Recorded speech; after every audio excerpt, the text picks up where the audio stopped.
Welcome friends. In this video we are going to look at science paper 1 for the year 2018, and we are dealing with the paper that was written by the external candidates now. Under this video we are going to focus on section A and also section B. Now let us look at the first question here. The radius of the object measures 28.0 millimeters. This value is the same as it. So the first one, the first multiple choice here, we can see we have 2.8 times 10 to the power negative 2 kilometers. Now if we are to convert these to kilometers, we are supposed to divide by 1 million. So we know that if we divide 28 then divided by 10 raised to the power 10, so this will give us 2.8 times 10 raised to the power negative 6. So this is not the answer. Now let's look at the multiple choice for B. We know that 1 centimeter is equivalent to 10 millimeters. Then 1 meter is equivalent to 100 centimeters. So if we want to convert from millimeters direct to meters, we just have to divide by 1,000. So if we get 28.0, we divide by 1,000, so this will give us so I'm getting 0.028. Now let us write our answer in standard form. So move our decimal to the right, so we have 1 2. So this is same as 2.8 times 10 to the power negative 2. So we see that our answer here is just B. Now we move on to question 2. Which statement best describes the vernier calipers and the micrometer screw gauge? So the first one, micrometer screw gauge measures length, then it measures radius. So for these two structures, we are expecting to have the same measurements. So both the micrometer screw gauge and the vernier caliper measures the length. Now for B measures radius, the other one measures length. Then for C measures internal diameter, then measures external diameter. Then the answer that is making sense is just D. We know that micrometer screw gauge measures external diameter. Then for a vernier caliper can measure both the external and the internal, but in our case we just consider it as the internal diameter. Then we have question 3. The speed time graph below shows the movement of a car. What does the shaded area of the graph represent? So since we are dealing with a speed time graph, whenever we have speed or velocity in the y-axis and time in the x-axis, this, if we multiply, we know that if we multiply distance, speed, which is in meters per second, if we multiply by time, which is in second, we know that second will cancel. So whenever we multiply speed with time, we get distance. So the area under the speed time graph talks about the distance covered by a moving object. So the first A, average acceleration of the car. B, average speed of the car. C, total distance traveled by the car. So this is our answer here. Then we move on to question 4. A stone of mass 400 grams is lowered into a measuring cylinder containing water. The water level rises from 300 cubic centimeters to 500 cubic centimeters. What is the density of the stone? So the formula, we know that density is equal to mass over volume. So the mass is given is 400 grams. So now let's find the volume of this stone. So if we look at the stone, definitely we are looking at an irregular object. So for us to find this, let's maybe have a picture of what we are looking at here.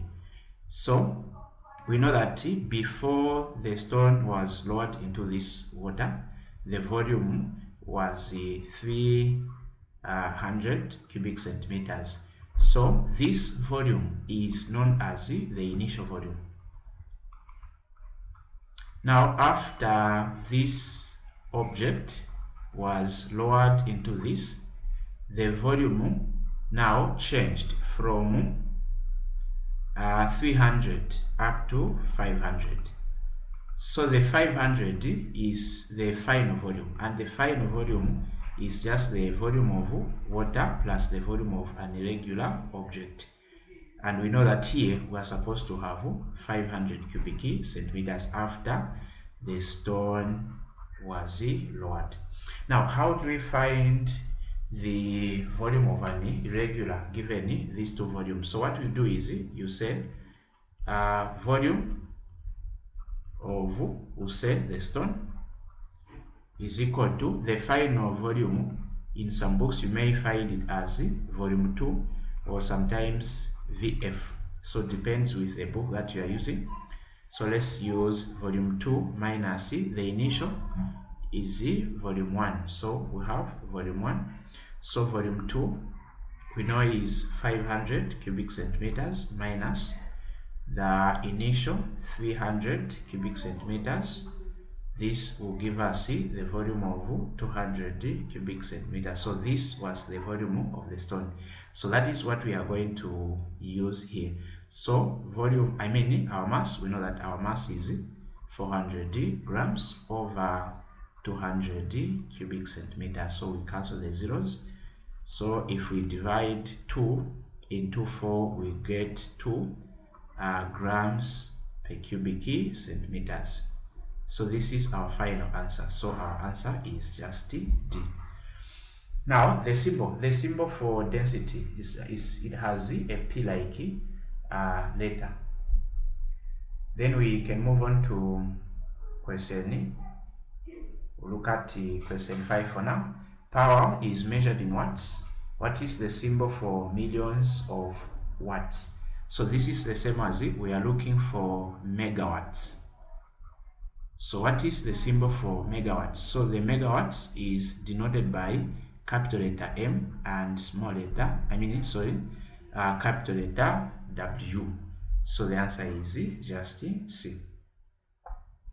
Then we move on to question 6.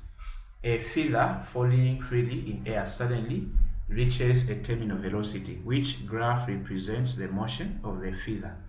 So now, whenever we have the terminal velocity, it indicates that if an object, something that is a free fall, whenever it is falling down, if an object reaches a terminal velocity, it means that this is also same as the constant velocity. At this point, the velocity is not changing.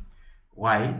Because the downward force here is equal to the upward force. As a result, the net force will give us a 0 here. Now, how can we represent what we've at least discussed with the graph given here? So let's look at these graphs. So if we look at graph A, here we have velocity in the we can say we are dealing with the velocity time graphs. Now, whenever we have a line moving like this indicates that the speed is increasing. Then at this point, we can see that we have a constant velocity. So our answer is just definitely A, because when it started to fall, the speed started to increase until it reaches a terminal velocity. Then for B, we have decreasing, then for C, decreasing, then for this one is showing that the speed is still increasing. So the answer is A. Now we move on to question 7. A learner weighing 800 newtons runs up 20 stairs, each 20 centimeters high in 4 seconds. How much power is exerted by the learner? So we know that power is equal to work done over time. So for us to find the work done is equal to force multiplied by the distance. Now, how many stairs that this person ran? So they were 20 stairs. Now each stair had a distance of 20 centimeters. So we are going to first multiply the number of stairs by 20 centimeters so that we can have the total height of 20 stairs. So say 20 times 20, this will give us 400. So 400 centimeters is now the total height of the stairs if they were to be connected. Now we don't want this distance in centimeters, we want it in meters. So what are we going to do? You divide by 100.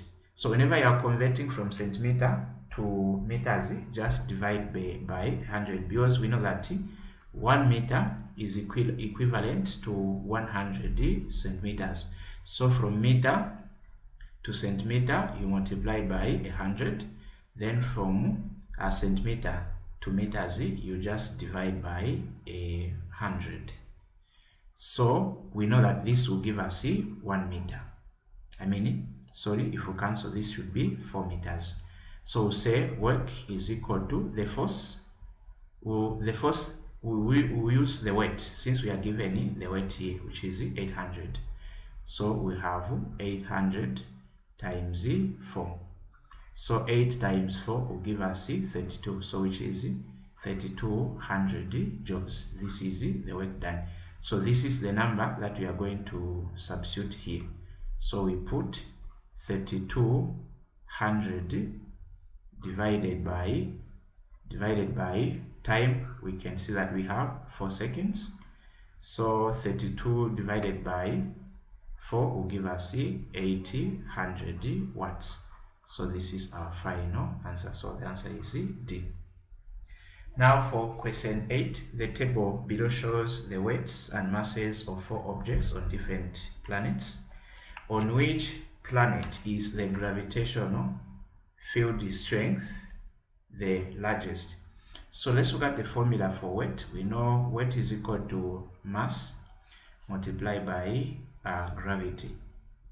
So if we want to solve for gravity, we divide by mass, also here by mass. So gravity is equal to weight over mass. So now let's first compare these answers. So let's now look at A. So the weight for A, we know it's 2 divided by the mass is 20. So 2 divided by 20 will give us 0.1. So for the first one, gravity is equal to 0.1 Newton per kg. Okay, let's check for the second one. So the second one will be 4 over 30. So 4 divided by 30, this is giving us 0.1333. So 0.13 Newton per kg. Okay, let's check for this one. So here we know this will give us 6 over 40.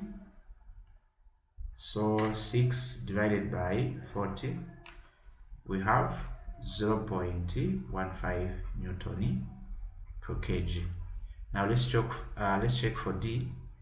So D will be 8 over 50.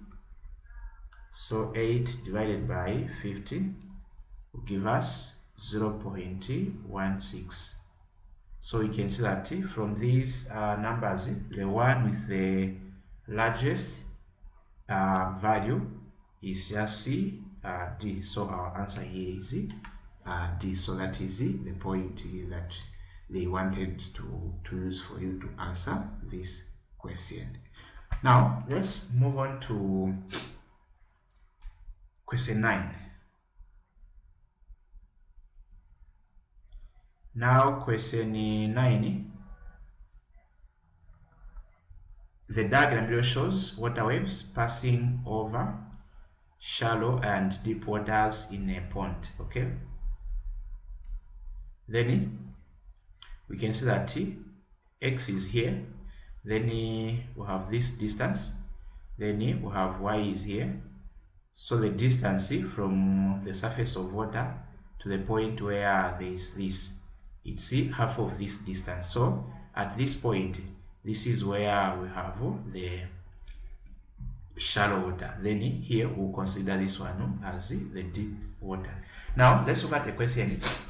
What happens to the velocity, frequency, and wavelength as the water moves from region X to Y? So this means that we are moving from deep water to shallow water. So what happens, the first one, to the velocity? So the first one, the velocity reduces.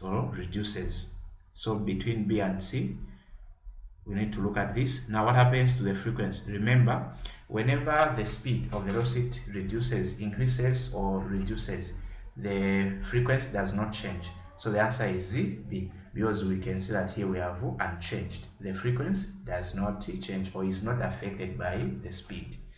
Then if the velocity changes, the wavelength changes as well.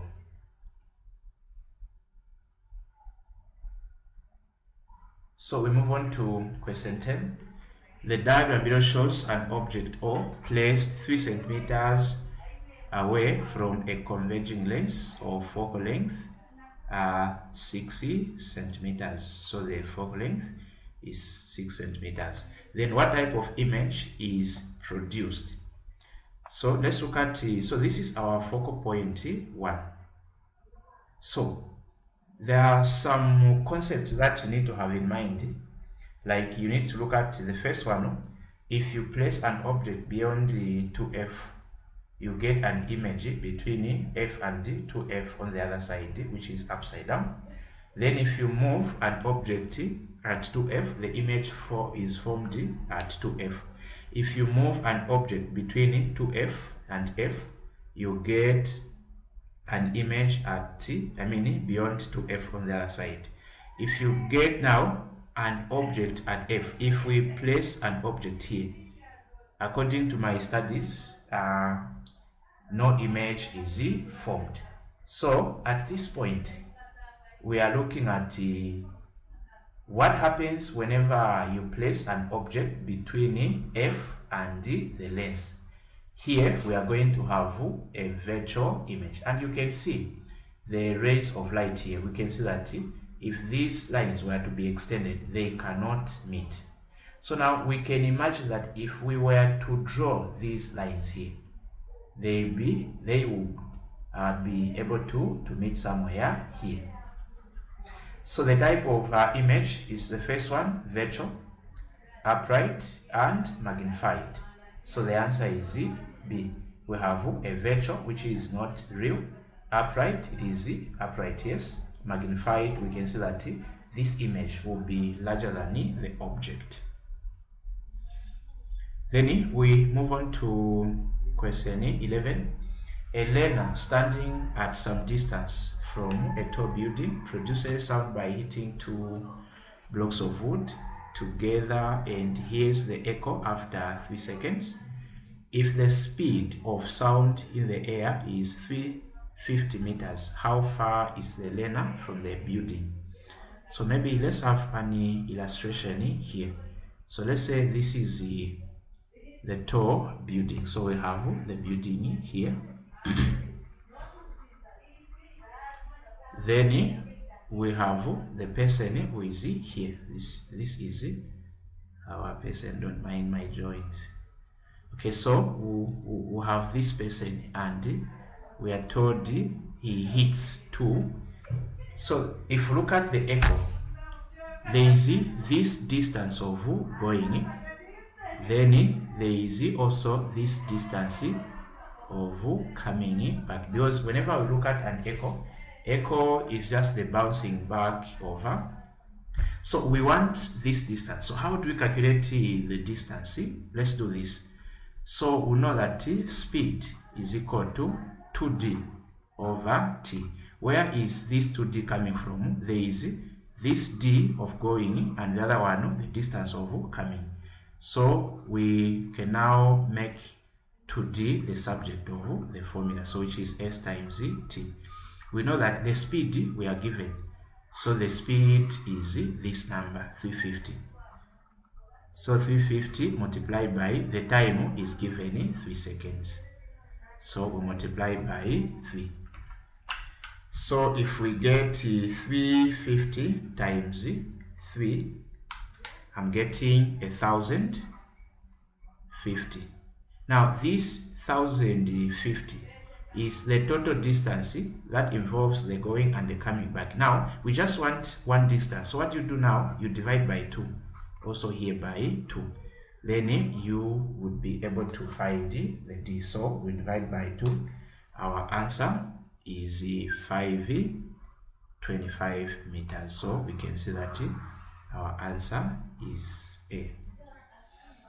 So we can now move on to question 12. The diagram below shows a liquid in glass thermometer. The liquid column is 2.0 centimeters long at 0 degrees Celsius, and it expands by 10.0 when heated to 100. Now measuring from P, how long is the liquid column at 30 degrees? Okay, so we know that 30 degrees will be somewhere, maybe somewhere here. This is where we would expect our 30 degrees. So the question is, how long is it going to be from this point up to this point? Now we know that from here up to here we have this distance, 2 centimeters. So our work is, let's find this distance. So how can we find this distance? Okay, we are going to use this point here. When the temperature was so we have temperature and length. So when the temperature was 100 degrees Celsius, the length is 10. So what is the length when the temperature is 30? So here we put x, we cross multiply. So this will give us 100 degrees Celsius x. Then this will give us 300 degrees centimeters. Let's divide by 100 degrees Celsius. 100 degrees Celsius. So what's our x? Our x is equal to 3 centimeters. So this means that here is what? 3 centimeters. Now the question is measuring from P. So these 3 centimeters, we are going to add it with 2. So from here up to here, this is 5 centimeters, which is our answer is C. Now we move on to question 13. The diagram below shows 3 pairs placed in line. P and Q are both magnets. R is, this word I can't read, but R is, should be something like just a solid. Now what are the magnetic forces of P and R? P and R due to magnetic Q. So due to magnetic forces on P, so forces on P, we are going to have S here, N. So we are going to have, so due to the magnetic Q, we are going to have attraction. Then forces on R. So forces on R, we are going also to have attraction. So that is our answer here. Then we move on to question 14. The diagram below shows the energy transfer through a machine. Okay, so we have the input energy, which is, we are not given numbers. Then we have machine. Then here we have wasted energy, useful output energy. Now, if the machine is 50% efficient, which equation is correct? Now, let's look at what it means by efficiency. So, if the machine is 50% efficient, it means that half of the energy that was injected into the machine, half of it was wasted, then the other half is what was useful. So let's look at the first question here. Wasted energy is equal to useful output. So this is our just answer. We won't even look at the other one, because of this 50%, it means if 1000 joules, let's say 1000 joules of energy is our input, then here the useful output energy will be, since it's 50%, we are going to have 50 joules, which will be converted maybe into another form. Then 50 joules will be wasted. So for this 50%, we need to have equal values of this. So therefore, wasted energy must be equal to useful output energy. Now we can move on to question 15. A circuit is set up as shown in the diagram below. Okay, so assuming that the ammeter has negligible resistance, what is the value of resistor R? So what are we going to do? So let's look at what we have. So this is resistor 1. This is resistor 2. These two resistors are connected in what? In series. And whenever you are dealing with resistors that are connected in series, remember that the current will be equal at all points. So that is the point that you need to have here. So what are we going to do? So what you are going to do is, let's find the total resistance. So say RT is equivalent to voltage divided by our current. So voltage, we can see that voltage, we have it 3 volts. Then current, we also have it 0.5. So what is 3 divided by 0.5? So whenever you divide a number by half, just double the number. So the number, the total resistance will be 6 ohms. So this was the total resistance. Now let's look at what is the formula for total resistance whenever we have 2 or more resistors that are connected in series. So it's total resistance is equal to resistor 1 plus resistor 2. So total resistance, will put this number 6 here. So resistor 1 is what we are solving for. Let's just put R. Resistor 2, we have it, it's 1 ohm. So let's collect the like term. So this will be 6 ohms minus. So if this shift to this point, we're going to have minus 1, which is this. So R is equal to 5 ohms. So the answer is just C here. Okay, now we move on to question 16. Although some letters or words cannot be seen, but let's see what we can make use of this. So 4 electrical appliances are left switched on for different times. In which appliance is the greatest amount of energy converted? So from these 3 appliances, we want to look at the one that is consuming a lot of energy. So let's look at time. So time is given in hours. So this the first multiple choice A indicates that 100, the bulbs or bulb is using 100 watts in 12 hours. So this one is not converting a lot. Its consumption is low, because we can see that we have 12. Now for the second one, 3 kW, 3 kilowatts water heater is using. So for 0.5 hour, this means that 30 minutes. So this means that after every 30 minutes, the heater is using the power of 3 kilowatts. So this is the answer, because it is getting the greatest amount. We can see that the time, this is the least time, and we can see that it's getting a lot of energy, which is power. Now a current carrying wire is placed between the poles of a magnet as shown in the diagram. Okay, so in which direction A, B, C or D will the wire move? So let's look at the flow of current. So this is our flow of current. So whenever we have current moving in this direction, then this will move to this direction. Then the reverse is also true for moving into A. So our answer is just C. Okay, then what are isotopes? Nuclei with. So isotopes, we are looking at, let's say if we have carbon 12, then carbon 13, carbon 14. So you can see that the atomic numbers are the same.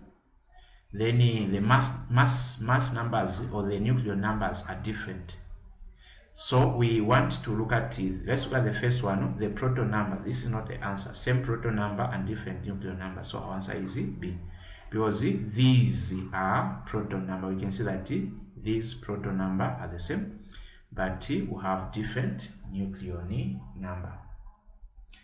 Then we have question 19. The half-life of isotope X is 4 days and its initial mass is 32 grams.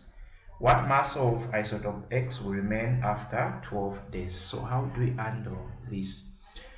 So let's say time, we have mass. So 0.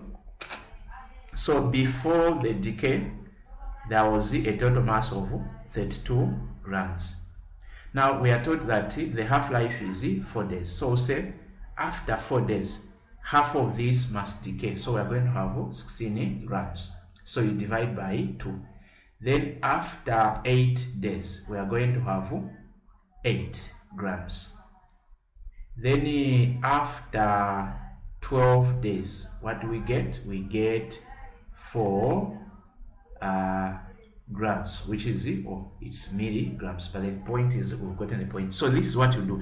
So this means that for every after 4 days, half of that must decay. So here we get you divide by half, which is 16. Then you divide by, again you divide by 2, divide by 2. Then we can see that after 12 days, because we reach these 12 days, we are able to get this. So the remainder should be 4 grams. Then we move on to question 20. Nucleus of 288 as the mass number, 86 as the atomic number Y, decays by emitting 2 alpha particles and 1 beta particle. What is the composition of the resulting? Okay, so let's write now the decay equation. So we have 288. So from this we can see that we are dealing first with 2 alpha. So we know that whenever an element emits alpha, we subtract 4 from their mass number. So 288 minus 4, we get 284. 86 minus 2, you get 84. So say this is our Z. Then we write this also. So this is our first emission. Then this Z will become the parent nuclide for now. So what you do, we are going to do the same.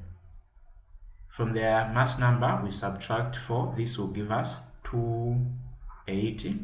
84 minus 2, we get 82. So let's say we make A plus C, HE. Then we have 4, 2. So we are done with 2 alpha emitters. Now let's look at 1 beta emitter. So A has the mass number of 280, the atomic number of 82. So now this time what happens whenever an element emits an alpha, beta particle? So the mass number does not change. So we still half to 80, then the atomic number, you add 1, so this becomes 83.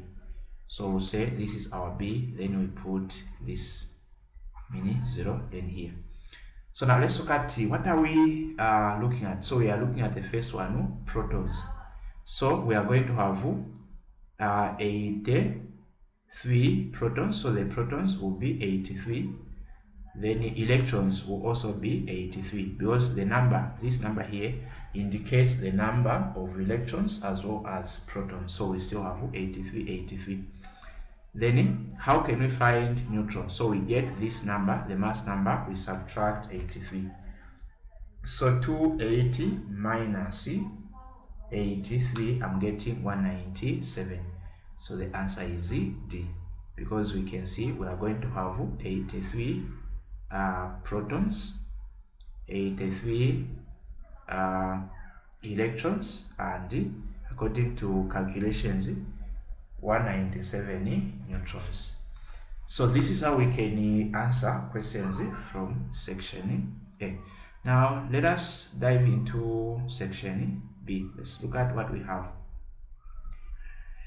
Okay, so we have a table. So a stone of mass 0.5 kg was thrown vertically upwards and caught at the same position. Okay, neglecting air resistance, complete the following table. Okay, so let's maybe have a picture. So the stone is here, then it was thrown vertically upward.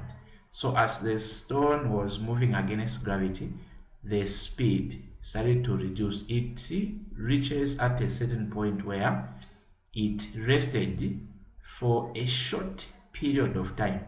So if this is our A, let's say this is our B, since we are told that it was caught at the same time. So this was the point it was thrown. Then at this point where it stops moving, this is what we are calling for a short period of time as the rest position. Okay, now let's go to this question. So we look at the first one, force on the stone. So force on the stone is 5 newtons. At the highest point here, we are going to have 0, because it rested, so there was no force acting on that.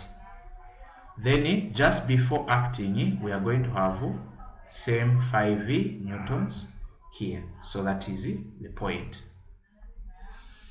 And if you want, you can also find the force. We know that the mass is given 0.5. What was the mass of this stone here? The mass is still 0.5. So if you want to calculate weight, we'll say weight is equal to mass multiplied by gravity. So the mass is 0.5, gravity is 10. So if we multiply by this, we still get 5. That's the reason why we are saying just before being caught, we are going to have the same force. Let's go to acceleration. Now, just before being caught, we can see that we have 10 meters per second squared. So what was the acceleration?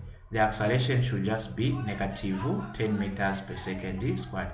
Because as this stone was moving against the gravity, the speed started to reduce until it rested. So whenever we have such an incident, remember that you are dealing with a deceleration, because the speed started to reduce and at last it rested. Then at the highest point, we are going to have 0 acceleration. When the force is 0, we know that according to Newton's second law of motion, force is equal to mass times the acceleration. If at this point we have if the force is 0, the acceleration will also be 0.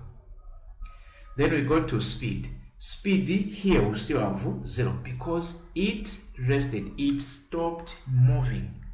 Then what will be the speed here? The speed will be 8 meters per second. Now for speed, remember, speed is always positive. You can't have a negative. That's why I have not written negative 8. But for velocity, if one direction is positive, the opposite one must be negative. So that is what we can share from this question. Now, before we move on to question 2, remember the distance covered to move up must be equal to the distance covered when moving down, provided it was caught at the same position. The time taken to move up must be equal to the time taken to go down. So that is what I can share with you guys. Okay, so we will have question 2. So question 2a, we just want to define density. So you can define density according to the definition that you know. But we'll just say, excuse me, so say density is the mass per unit volume.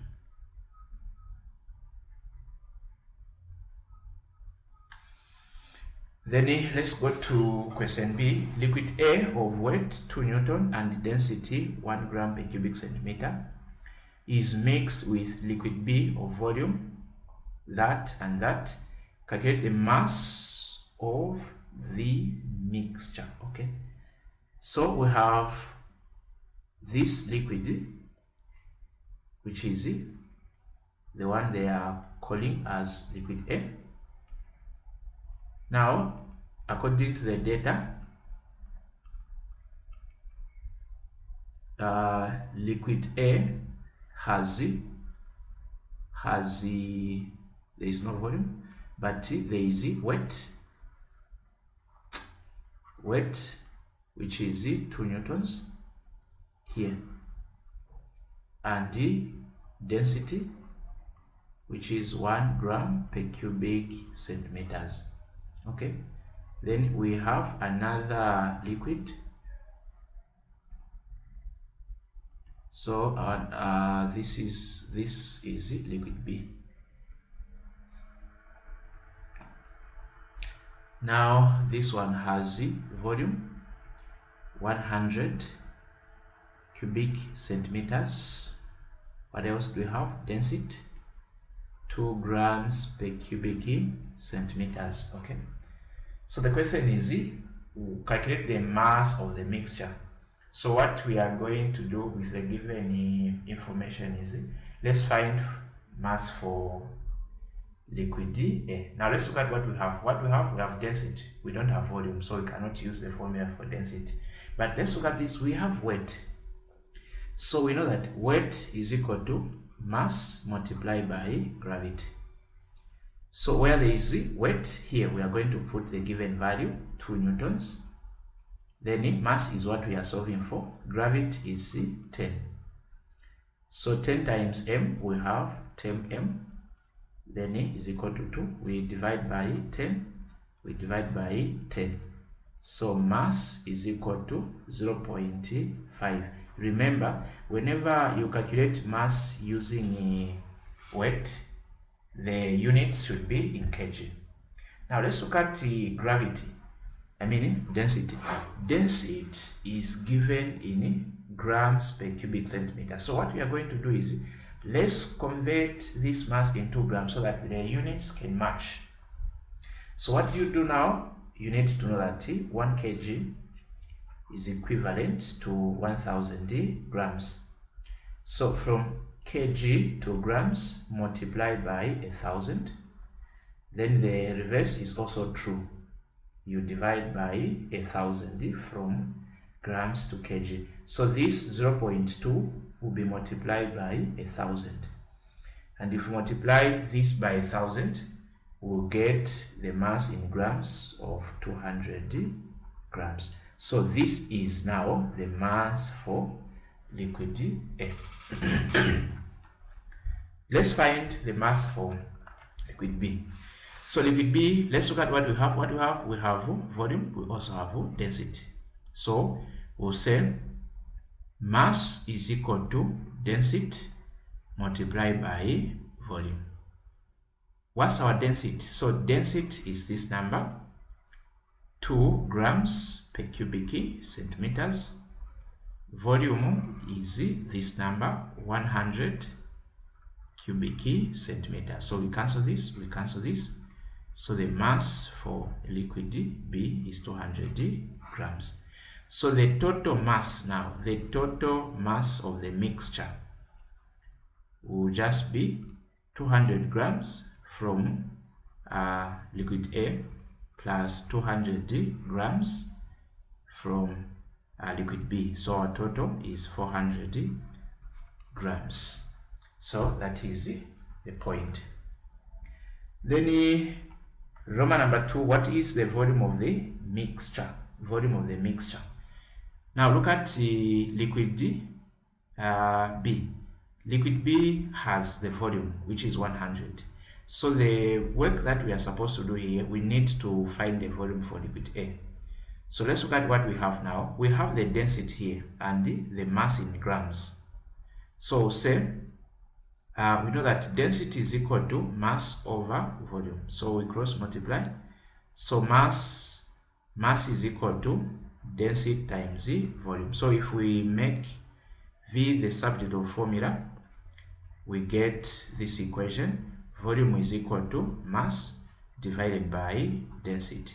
So let's look at the mass. The mass, we have it 200 grams over the density, we also have it 1 gram per cubic centimeter. So this cancels it.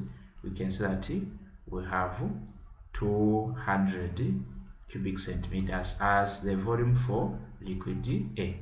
Then total volume will be 200 cubic centimeters for liquid A plus 100 cubic centimeters for liquid B, which is adding up to 300 cubic centimeters. Okay, so let's move on to question 3. So question 3, a body starts from rest and moves with uniform acceleration of 2 meters per second squared in a straight line. So Roman number 1, what is the velocity after 5 seconds? So how do we calculate the final? So this should be the final velocity. So let's collect our data. So we have our data here. We'll say Suvati. So then S represents displacement. So it depends with text. In some textbooks you may find displacement denoted by X. So this can be X or S. So what's we don't know the distance, so we don't have S. Then U, which is initial velocity. So let's look at this word, rest. So whenever an object started from rest, the initial is always 0. Final velocity is what we are calculating, since we want to find the velocity after 5 seconds. The acceleration is given 2 meters per second. Then time is also given 5 seconds. Then there are also equations that you need to look at. So the first equation is equation 1. We'll say final velocity is equal to U plus AT. Then the other one, displacement is equal to U plus V times T over 2. The third equation is displacement is equal to UT plus half AT squared. Then the fourth one, this will give us V squared U squared plus 2AS. Now from these 3 equations, we can use the first equation, since we can see that U we have A and T. So final velocity is equal to initial plus AT. Initial is 0, acceleration is 2, then time is 5. 2 times 5 is 10 plus 0, so our final velocity is 10 meters per second. So that's our value here. Then how far has it traveled this time? So we want the displacement. So you can see that you can use any of these since we have enough data. So let's use this formula. So we have displacement is equal to initial plus v multiplied by t over 2. What's our initial? Initial is 0. Final, we've calculated final as 10. Then our time is 5 over 2. So S is equal to 10 plus 0, we have 10.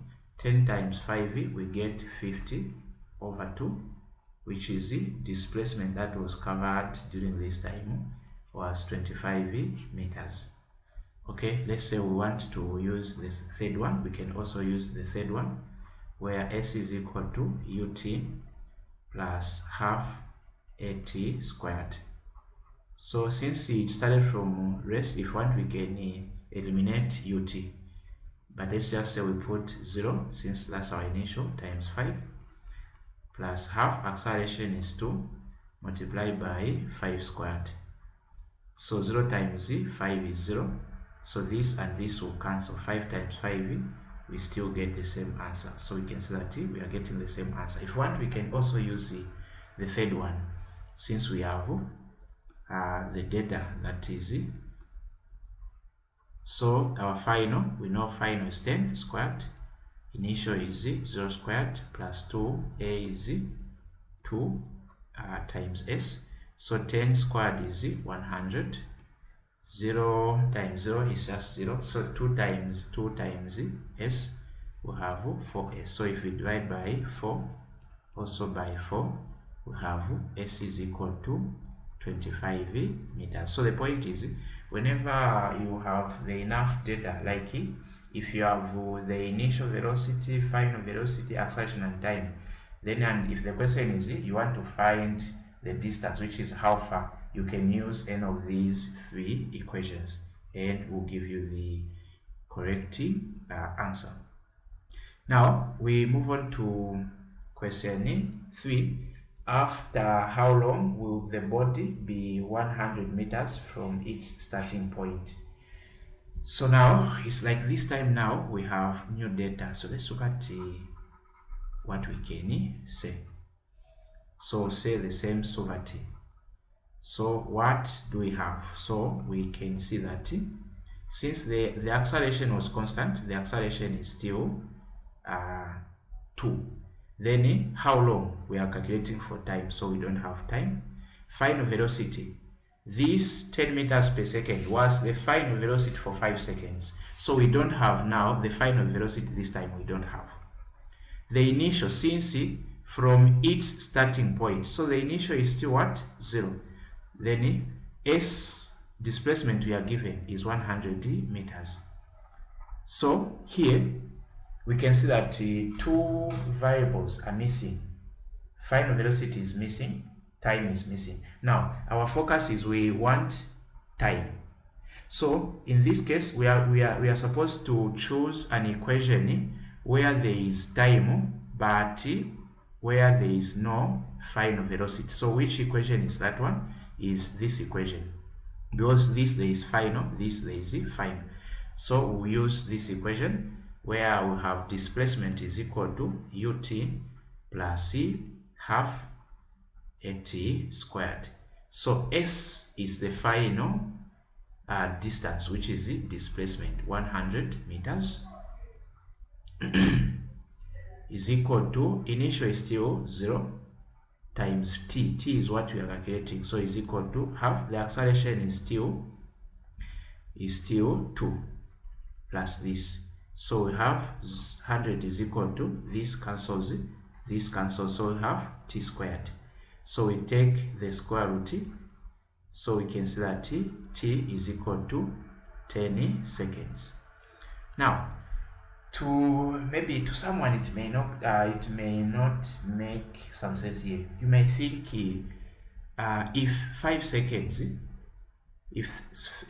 seconds was the time elapsed to make a distance of 25 meters, how come distance of 100 meters can be covered in 10 seconds? So the key point here is the speed was increasing. So as the speed is increasing, you cannot expect the same distance to be covered within 5 seconds. So the reason why 10 seconds is making sense. The speed of this moving object was increasing. As a result, whenever the speed is increasing, the distance will be covered more in a shorter period of time.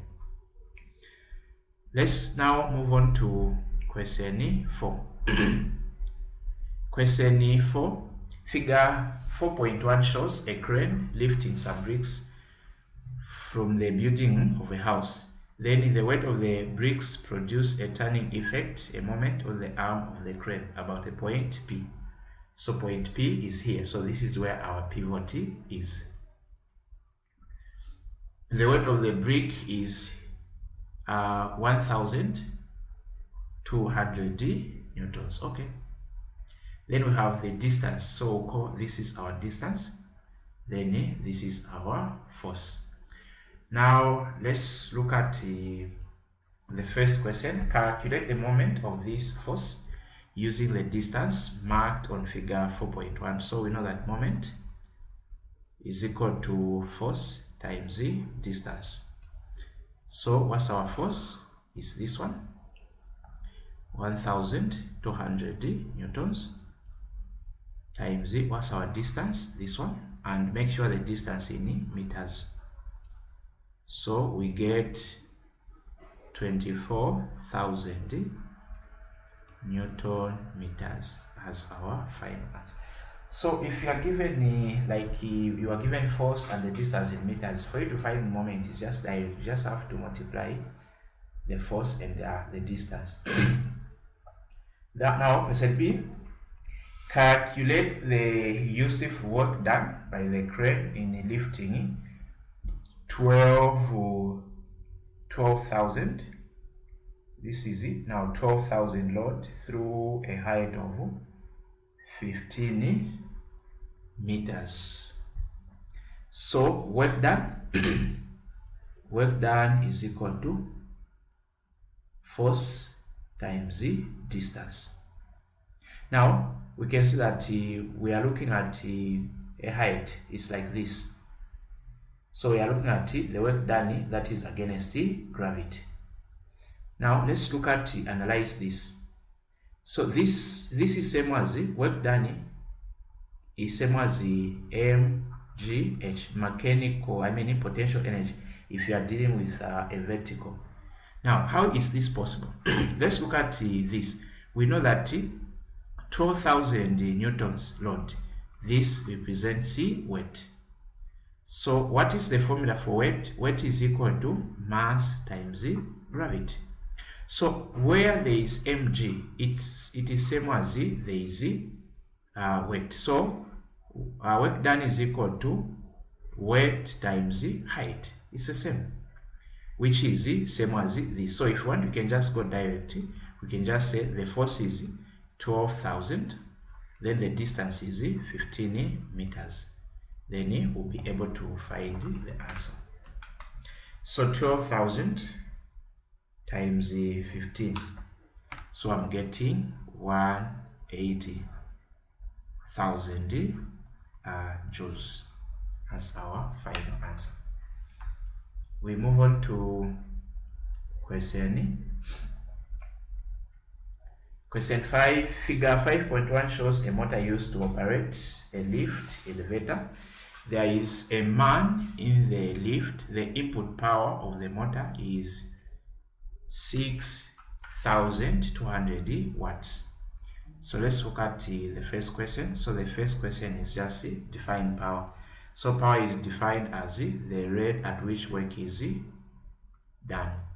So we'll say this is the rate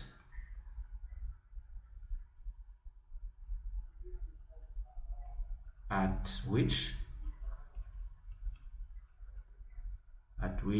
work is done, or the rate of doing work.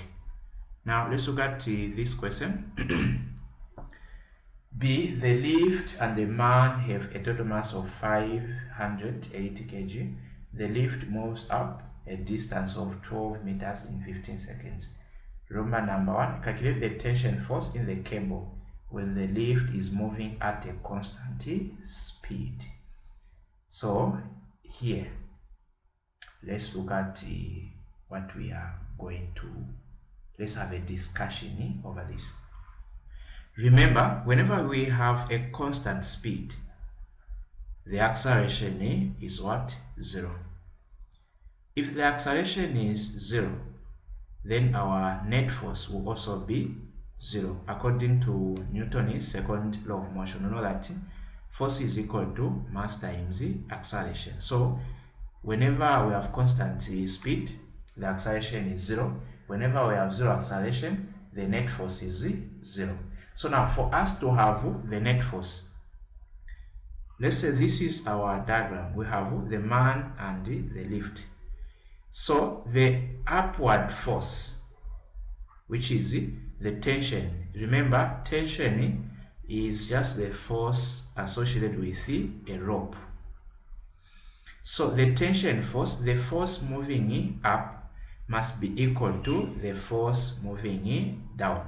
Now, the only difference between these two forces, they have to be in opposite direction, and because of that, one will be negative, the other one will be positive, so that if we add these two forces, we are going to have a net force of 0. So that's the point that was needed.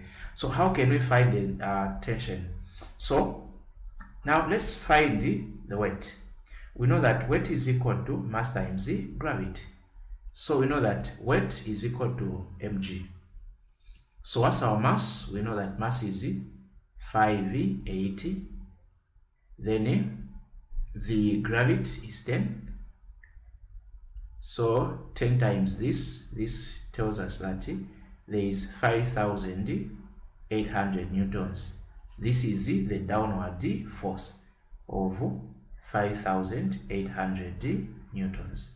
So if this force is pulling down, then there should be another force of 5,800 pulling up. So this one will be negative, so that we satisfy this point of a constant speed. So that is the key point. So therefore, we'll say now tension is equal to negative 5,800. So the negative is only showing us that we have a force that is in an opposite direction with the weight force. Then for 2, calculate the increase in gravitational potential energy of the lift and the man. So we know that potential energy is equal to mgh. Mass is given 580, gravity 10, the height is this number here, 12. So we'll now multiply 580 times 10 times 12. So I'm getting 69,600 joules. So let's move on to Roman number 2. Roman number 2, I3, we want to calculate now efficiency. So remember, we have power input, so efficiency is equal to, we'll say, power output over power input times 100%. So we don't have the power output. Now what is power? We know that power is equal to work done over time. Let's go back. We know that this work was done in 15 seconds. So what is our work done? So the work done is this potential energy. So that's what you are supposed to do. So you say 69,600 over the time is 15. So 69,600 divided by 15, I'm getting this number. So it's 4,640. So this is now our power output. So we put power output 4,640 over the input power is just given from the statement. So the input power is 6,200, and remember the input power must be greater than the output. So 6,200 will be here times 100%. So now let's divide 4,640 divided by 6,200. So I'm getting 0.748 times 100%. So if I multiply by 100, I'm getting 74.8, which is 75%. So that is the point that we are dealing with here. So we have calculated the efficiency. So that is what you need to do.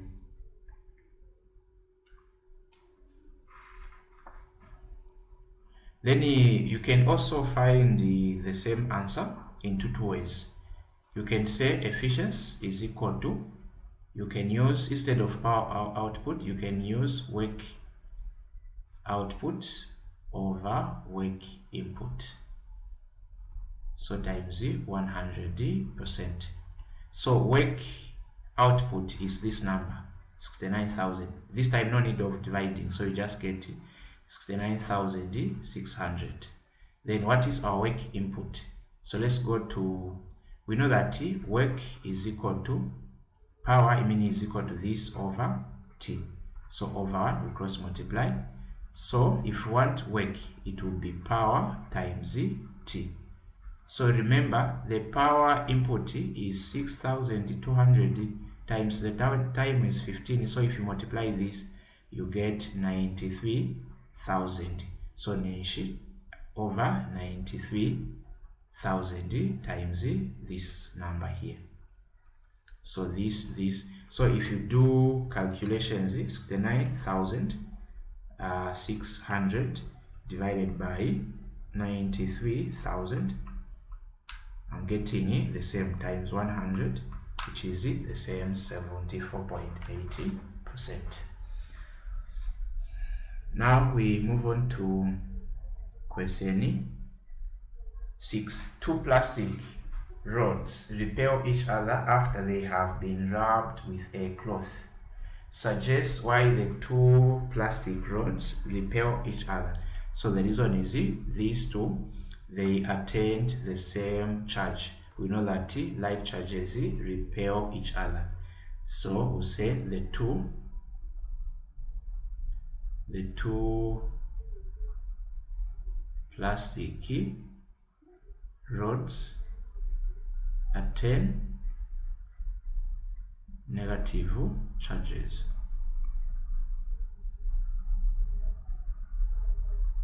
Negative charge, which is same charges. Then we know that like charges repel each other.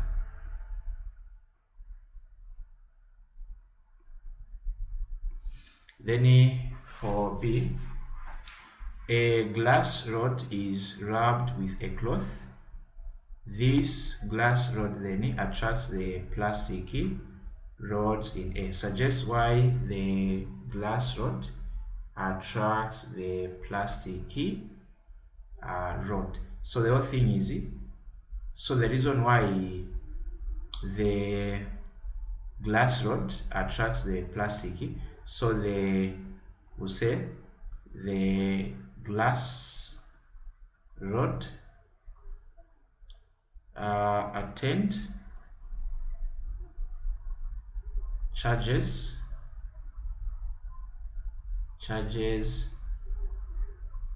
that were different from the charges of plastic rods. So here, for us to have attraction, we need to have, so we know that unlike charges attracts each other. So that was the reason here. Then we move on to question 7. Figure 7.1 shows a transformer with 200 turns on the primary core connected to a 120 volts AC main supply used to operate a device double D 240 volts 120 watts. So what type of transformer is shown in the figure? So let's look at the primary power. Okay, let's first begin by voltage.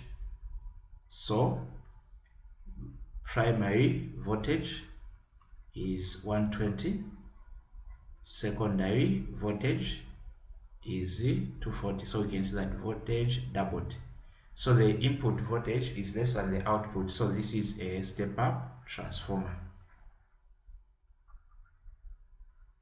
So a step-up transformer increases a low voltage into a high voltage. Now, let's look at the question B. Explain briefly how a transformer works. So we'll say the primary coil is connected to an alternating current source.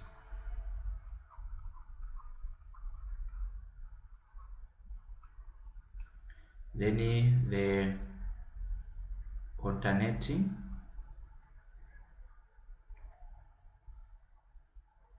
current will produce alternating magnetic field lines.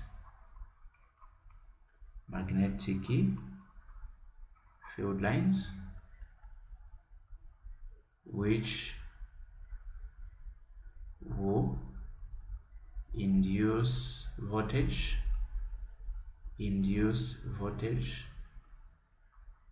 on the secondary coil.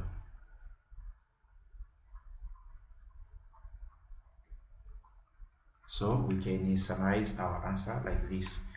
Then let's go to question C. Calculate the current passing through the primary coil considering the transformer is 100% efficient. So for this, if we are dealing with an ideal transformer, we'll say the power input must be equal to the power output. So power on the primary must be equal to power on the secondary. Then what is the formula for power? So power is equal to voltage times the current. So let's go back here. We can see that we have the power. So we'll say power on the primary is equal to the power on the secondary we have, that is 120. So we know that where there is P, we can put VI is equal to 120. What's our primary voltage is 120. So where there is V, we put 120 times I is equal to 120. So over 120 over 120. So we can see that current is equal to 1 amp. If this seems to be hard for you, you can just do this. We know that we have power. Power is equal to 120. So let's find so if power is equal to voltage times current. So we know that on the secondary core the voltage is 240. So let's put where there is power, we'll put 120, then voltage is 240. So let's find the current on the secondary core. So we divide by 240, also by 240. So what's our current? 120 divided by 240 will give us 0.5. So the current on the secondary core is 0.5. So now we use this formula: voltage on the primary times the current on the primary is equal to voltage on the secondary times current on the secondary. So voltage on the primary we have it is 120 times the current on the primary is what we want. Voltage on the secondary is 240 times 0.5. You divide by this, you divide by 120 also here. So IP is equal to this, here is 1, here is 2. 2 times 0.5, we still get 1. So the whole thing here, if you are given power, on one coil and want to find the current on the other coil, just substitute that power according to its position, then you solve for I on the other coil. So we have question D, calculate the number of turns in the secondary coil. So let's look at what we have. So we have 200 turns on the primary. So we are supposed to get more number of turns on the secondary since we are dealing with the step up transformer. So let's do this. So we have primary, we have secondary. So let's look at first voltage. So on the primary, voltage is 120. Here we have 240. So you can see that 120 was multiplied by a certain number to get 240. So how can we know this number? We divide 240 divided by 120 is 2. So this 120 multiplied by 2 will give us 240. Now remember, there are 200 turns on the primary. So to get the number of turns on the secondary, we are going to use the same proportionality. So 200 times 2 will give us 400. So there are 400 turns on the secondary coil. So we can see that it's double. How can we solve this one? Okay, let's solve it like this another way. So we know that 120, here we have 240, 200, here we have, let's say, just put x, we cross multiply. 120 times x will give us 120x. Then these numbers, we will just leave them like this. Then I will divide by 120.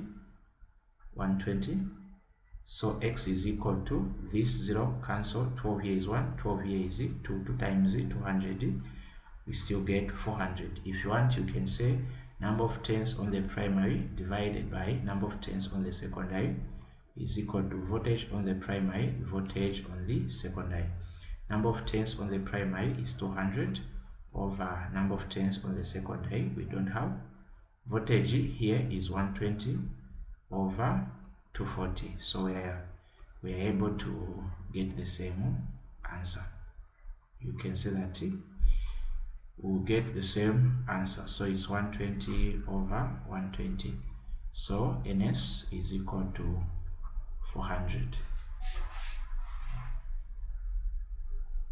Then we move on to question 8. Figure 8.1 shows an electric circuit diagram. Then A, calculate the resistance between A and C. So A is here, C is here. So this is just the total resistance. So let's find first the total resistance for these two connected in parallel. So we'll say resistor 1, resistance 2. So you know 1 over RT is equal to 1 over R1 plus 1 over R2. 1 over RT is equal to 1 over R1 is 4 plus 1 over 6. So what is our lowest common denominator? So we know that it's 12. 4 into 12, 3 times 1, 3 plus 6 into 12, 2 times this 1 will give us 2. So on top we get 5 over 12. You can cross multiply if you want, or if you want you can just interchange. RT goes on top, then also this like this. So this will be RT over 1, which is same as RT, is equal to 12 over 5. which is RT is equal to 12 divided by 5 is 1.6. Sorry, 2.4 ohms. Or if we cross multiply, we know that 5 times RT, we get 5 RT is equal to 12. You divide by 5, you divide by 5, then RT is equal to 2.4. Then if you are used to this formula where you have RT is equal to R1 times R2 over R1 plus R2, you can use this.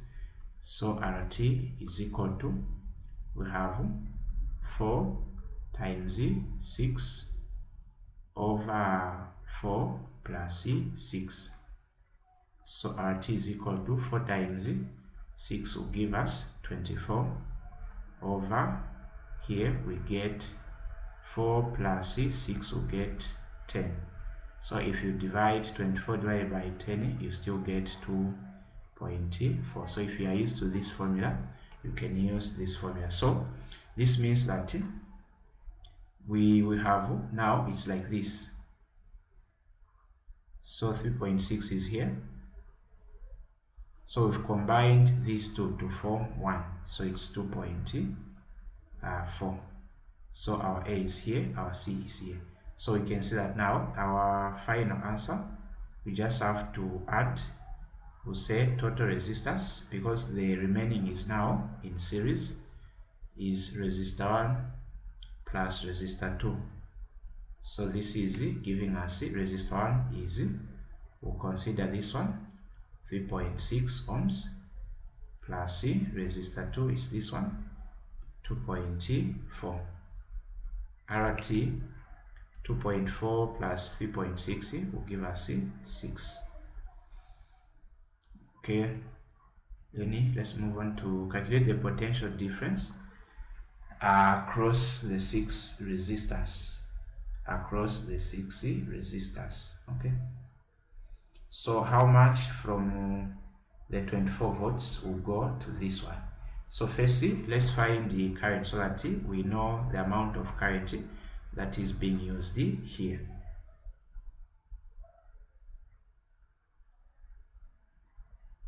So we'll say, we know that current is equal to voltage over total resistance. So what's our voltage? From the source, we can still have 24.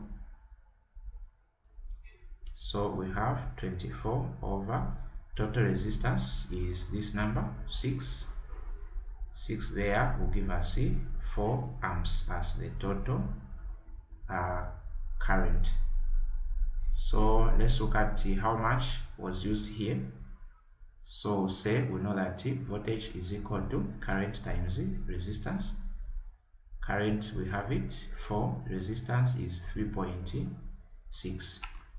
So 4 times 3.6, I'm getting 14.4.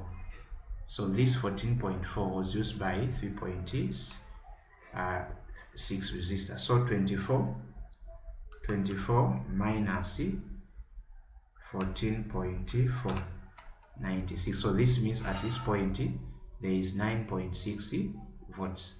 So we know that whenever we have two connections in parallel, voltage will be equal. So here we are going to have 9.6. Also here we are going to have 9.6. So this is the potential difference that we want here. So we can answer it like that.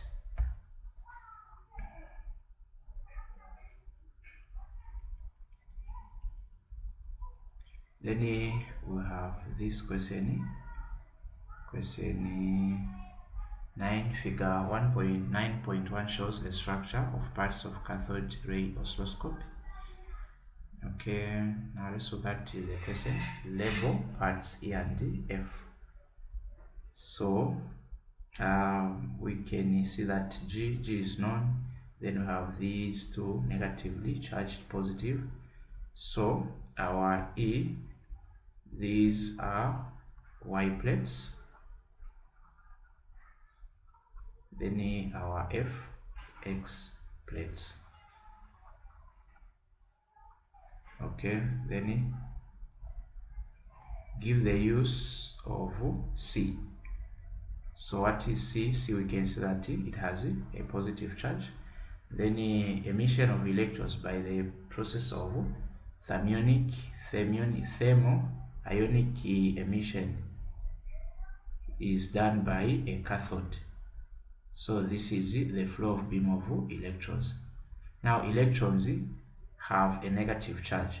So what happens if these electrons approaches a region with a positive? So they will be attracted. So the function of C will say to accelerate the speed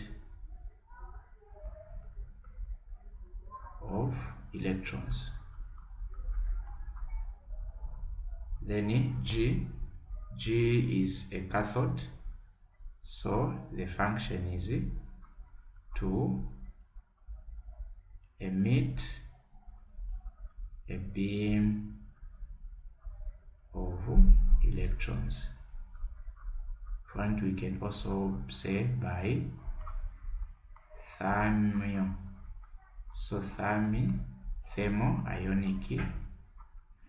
emission. Then the last question, what would be the effect on the part the body on the effects of electron, making part B very negative? So part B very negative. So we know that the charge for electrons, they are negative, and this is negative. So if we increase this, we are going to have repulsion. As a result, this will reduce the speed of beam of electrons. So we'll say this would result in a reduction of the speed of electrons. So this is our last question from section B of this paper. So that's what I wanted to share with you guys. Thanks for watching.